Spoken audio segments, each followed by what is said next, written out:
Bakit marami ang hindi nagtatagumpay sa network marketing? Hindi dahil ito ay scam at hindi rin dahil hirap itong gawin. Hindi dahil sa mga ugali na common sa atin na hindi natin inaayos.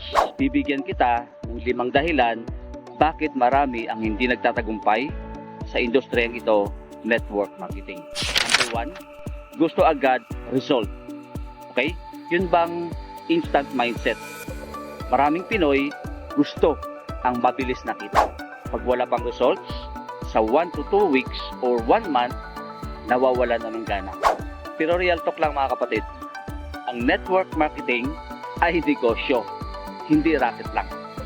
Kaya kapag nag-join ka, tapos racket lang pala ang mindset mo, ay huwag ka na mag-join. Because network marketing, ito ay future ng buhay mo at ng pamilya mo.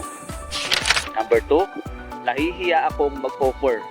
Yun bang hiya culture? Takot ma-reject, takot mapahiya. Kaya instead na mag-share ng opportunity, tahimik na lang ang ginagawa. Tandaan mo, hindi ka mangiistorbo. Nag-aalok ka ng isang magandang opportunity. Number 3, si apply na bahala dyan. Di ba? Yung bang dependence mindset. Sumali tapos umaasa, apply ang gagawa para sa kanya. Pero sa totoo lang, ikaw ang CEO ng sarili mong negosyo. Pang-4, pag nahihirapan, quit agad. Walang consistency. Konting challenge lang, give up na agad. Dito nasusukat ang success. Yung tuloy lang kahit mahirap. Number 5, puro salita lang, kulang naman sa gawa.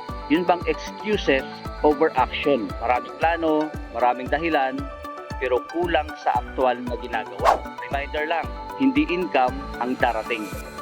Hindi success ang darating sa'yo kung wala ka namang action at wala kang gagawin. Bottom line, hindi problema ang network marketing. Minsan, yung mindset at ugali natin kailangan i-upgrade. Kaya mong baguhin yan, posibleng ikaw na ang susunod na magtagumpay dito sa network marketing industry. Ikaw, alin dito ang nakaka-relate ka? Comment mo na lang sa baba. Real talk tayo ngayon. Santi here.